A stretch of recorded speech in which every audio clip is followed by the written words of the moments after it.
అంతగా డెవలప్ అవుతూ ఉంటే సైబర్ అటాక్స్ అనేది అంతగా ఎక్కువగా అవుతున్నాయి. ఫ్యూచర్లో 5G టెక్నాలజీ కూడా రాబోతుంది. సో అంటే టెక్నాలజీ ఎంత హైయెస్ట్ పీక్ వెళ్తూ ఉంటే సైబర్ సెక్యూరిటీ కూడా బ్రీచ్ అంత అవుతుంది. సైబర్ సెక్యూరిటీ లేకోకుండానే పోతుంది. సైబర్ అటాక్స్ అనేది రీసెంట్ ఇయర్స్లో గ్రోత్ పర్సంటేజ్లో చూసుకుంటే దాదాపుగా 40 to 60% ఇంక్రీజ్ అయింది year on year. So cyber security కోసం ప్రతి ఒక్క కంపెనీ కూడా తన ఓన్ సైబర్ సెక్యూరిటీ డిపార్ట్మెంట్ని ఎస్టాబ్లిష్ చేసుకునే అంత అవసరాన్ని ఈ సైబర్ అటాక్స్ అనేవి కల్పిస్తున్నాయి అన్నమాట. అయితే రీసెంట్గా జరిగిన సైబర్ అటాక్ అనేది వరల్డ్లోనే బిగ్గెస్ట్ అటాక్గా చెప్పుకోవచ్చు ఇప్పటివరకు. సో ఇంతవరకు డ్యామేజ్ ఎంతవరకు జరిగిందో కూడా తెలియలేనంత సైబర్ అటాక్ జరిగింది. సో అంత ఇన్ఫర్మేషన్ని స్టోలెన్ చేసినట్టుగా మనకు తెలుస్తుంది. సో ఈ అటాక్ పేరు సోలార్ విండ్ హ్యాకింగ్గా చెప్తున్నారు. సో సోలార్ విండ్స్ అనేది ఒక నెట్వర్క్ మేనేజ్మెంట్ టూల్ అయిన ఓరియాన్ నెట్వర్క్ మేనేజ్మెంట్ టూల్ని ప్రొవైడ్ చేస్తుంది. వరల్డ్లో బెస్ట్ రిలయబుల్ టూల్ అన్నమాట ఇది. Maximum fortune 500 companies, Forbes 500 companies కూడా ఈ సోలార్ విండ్స్ మ్యానుఫ్యాక్చరింగ్ చేసినటువంటి ఓరియాన్ నెట్వర్క్ మేనేజ్మెంట్ టూల్ను ఉపయోగిస్తాయి. సో ఈ నెట్వర్క్ మేనేజ్మెంట్ టూల్ ద్వారా మనం ఐపీస్ కానీ లేదా స్విచెస్ మేనేజ్మెంట్ కానీ ఇంటర్ఫేస్ మేనేజ్మెంట్ కానీ సో మొత్తం నెట్వర్క్ యొక్క హెల్త్ని మనం తెలుసుకోవచ్చు అనమాట. సో కంప్లీట్గా సాఫ్ట్వేర్ హార్డ్వేర్ లింకింగ్ కానీ సో లైవ్ లొకేషన్ కానీ మొత్తం కంప్లీట్ ఇంటర్ఫేస్ మొత్తం కూడా సర్వర్స్ మొత్తం కూడా ఐపీస్ మొత్తం కూడా సో ఈ టూల్ ద్వారా మనం తెలుసుకోవచ్చు. సో మ్యాక్సిమం రిలయబుల్ టూల్ కాబట్టి గవర్నమెంట్ ఏజెన్సీస్ కూడా ఈవెన్ అమెరికాకు సంబంధించిన treasury department, commerce and industry department, homeland security, even pentagon కూడా ఈ సోలార్ విండ్ ప్రొవైడ్ చేసిన ఓరియాన్ నెట్వర్క్ మేనేజ్మెంట్ టూల్ను ఉపయోగిస్తాయి. సో ఈ నెట్వర్క్ మేనేజ్మెంట్ టూల్ని యూజ్ చేసుకొని మాల్వేర్ అటాక్ జరిగినట్టుగా మనకు ప్రైమరీ రిసోర్సెస్ ద్వారా తెలుస్తుంది అనమాట. అయితే గవర్నమెంట్ యూనిట్సే కాదు ప్రైవేట్ యూనిట్స్ మీద కూడా దాదాపుగా 18,000 కంపెనీస్ మీద ఈ మాల్వేర్ అటాక్ జరిగినట్టుగా తెలుస్తుంది. ఈ 18,000 కంపెనీస్లో దాదాపుగా ప్రైవేట్ పబ్లిక్ ఉన్నాయి. సో అంటే దాదాపుగా 18,000 కంపెనీస్ కూడా సోలార్ విండ్స్ ప్రొవైడ్ చేసిన ఓరియాన్ నెట్వర్క్ మేనేజ్మెంట్ టూల్ని ఉపయోగిస్తున్నాయి అన్నమాట. అయితే ఈ సైబర్ అటాక్ అనేది సింపుల్గా సైబర్ అటాక్స్ అనేవి ఫిషింగ్ యాక్టివిటీ కానీ సింపుల్గా మీకు ఒక మాల్వేర్ వస్తుంది, ఒక్కొక్క ఈమెయిల్ క్లాసిఫైడ్ ఈమెయిల్ ద్వారా కానీ లేదా మెసేజెస్ ఫామ్లోస్ కానీ సో మీరు ఆ ఈమెయిల్ని ఓపెన్ చేసినప్పుడు ఆ బటన్ని క్లిక్ చేసినప్పుడు వాళ్ళ ఇంటర్ఫేస్లోకి వెళ్ళిపోతుంది. సో ఇలా అన్నోన్ మెసేజెస్ ద్వారా హ్యాకింగ్స్ జరుగుతూ ఉంటాయి. సో హ్యాకింగ్స్ అనేవి చాలా టైప్స్ ఉంటాయి. సో వాటిల్లో ఇది ఏ టైప్ హ్యాకింగ్ అంటే సప్లై చైన్ అటాక్ అంటారు.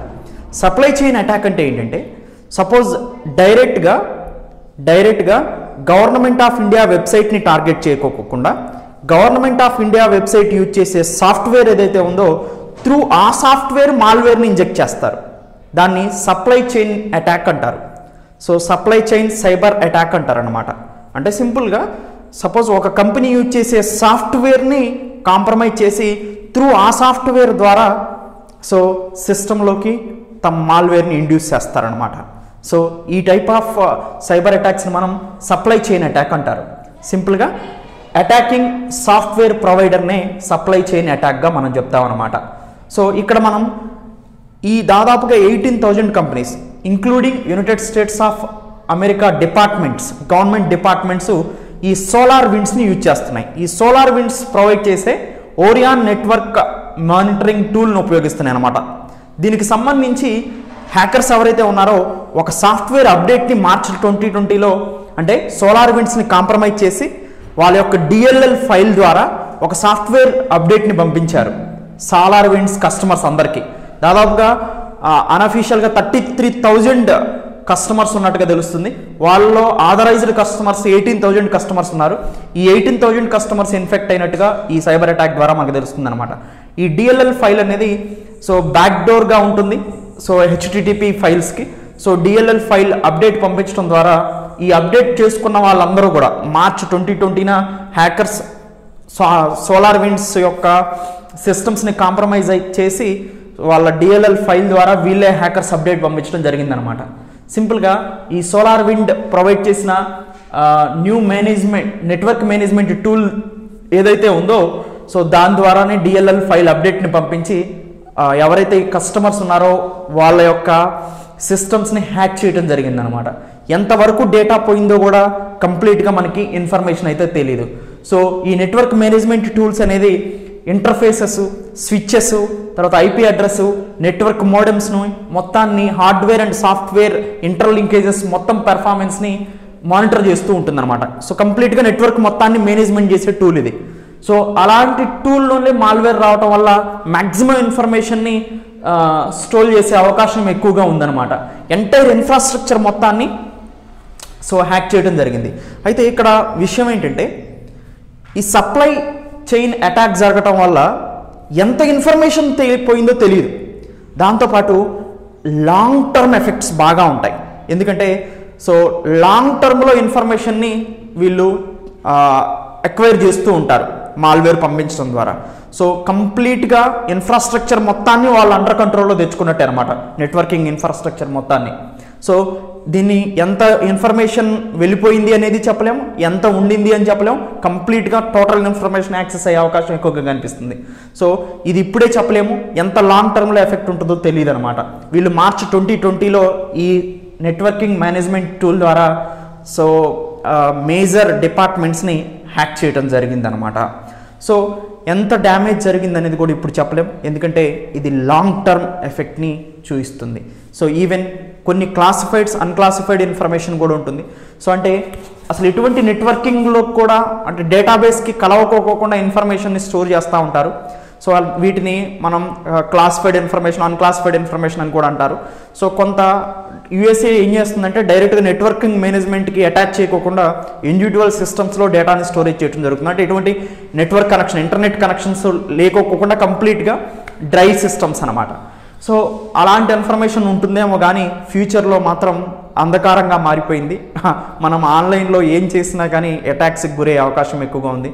ముఖ్యంగా ఇండియాలో కనుక ఇది జరిగితే సో యూఎస్ఏ అయినా కొంచెం రెక్టిఫై చేసుకోగలుగుతుంది. కాబట్టి మనకి ఒక సరైన సైబర్ సెక్యూరిటీ పాలసీ ఇంతవరకు కూడా లేదు. సో సెర్టిన్ టీం ఉంటుంది, కంప్యూటర్ ఎమర్జెన్సీ రెస్పాన్స్ టీం అని, ఇలాంటి సైబర్ అటాక్స్ని సాల్వ్ చేయడానికి. అది ఎంతవరకు పనిచేస్తుందో, ఎక్కడ ఉంటుందో ఎవరికి తెలియదు. బిగ్గెస్ట్ అటాక్స్ కనుక ఫ్యూచర్ ఇండియా మీద జరిగితే ఇండియాకి ఎక్కువగా డ్యామేజ్ అయ్యే అవకాశం ఉంది. వీటిని చూసి ఇండియా సైబర్ సెక్యూరిటీ పాలసీని, సైబర్ సెక్యూరిటీ ఎక్స్పర్ట్స్ని, గవర్నమెంట్ డిపార్ట్మెంట్స్ యొక్క వెబ్సైట్ని, గవర్నమెంట్ డేటాబేస్ మొత్తాన్ని ప్రొటెక్ట్ చేసుకోవాల్సిన అవసరం ఉంది. మన ఆధార్ సంగతి తెలుసు కదా, ప్రపంచంలో ఉన్న మొత్తం ఇన్ఫర్మేషను ఈవెన్ థంబ్ ప్రింట్తో సహా ఆధార్ ఇన్ఫర్మేషన్ అనేది, ఐరేస్తో సహా పర్సనల్ బయోడేటా మొత్తం కూడా ఆధార్లో ఎన్క్రిప్టెడ్ అయి ఉంది. ఒకవేళ కనుక ఇండియా మీద హ్యాకర్స్ విరుచుకుపడితే ఆధార్ లాంటి డేటాని మొత్తం ప్రతి ఒక్క సిటిజన్ యొక్క ఇన్ఫర్మేషన్ వెళ్ళిపోతుంది. Banking system more vulnerable. మన పీపుల్ మ్యాక్సిమం బ్యాంకులు నమ్మి బ్యాంకులో మనీని దాచుకుంటూ ఉంటారు. సో అలాంటి ఇప్పటికీ చాలా జరుగుతున్నాయి అటాక్స్ కార్డ్స్ మీద.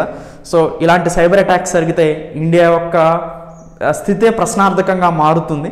సో టెక్నాలజికల్ పొజిషను, ఇస్రో లాంటి హయ్యర్ ఏజెన్సీస్ కూడా వల్నరబుల్ పొజిషన్లోకి వెళ్ళే అవకాశం ఉంది. అందుకని ఇండియా ఇమీడియట్గా సైబర్ సెక్యూరిటీ పాలసీని తీసుకొచ్చి తన డేటాని ప్రొటెక్ట్ చేసుకోవటం అనేది మోస్ట్ ఇంపార్టెంట్.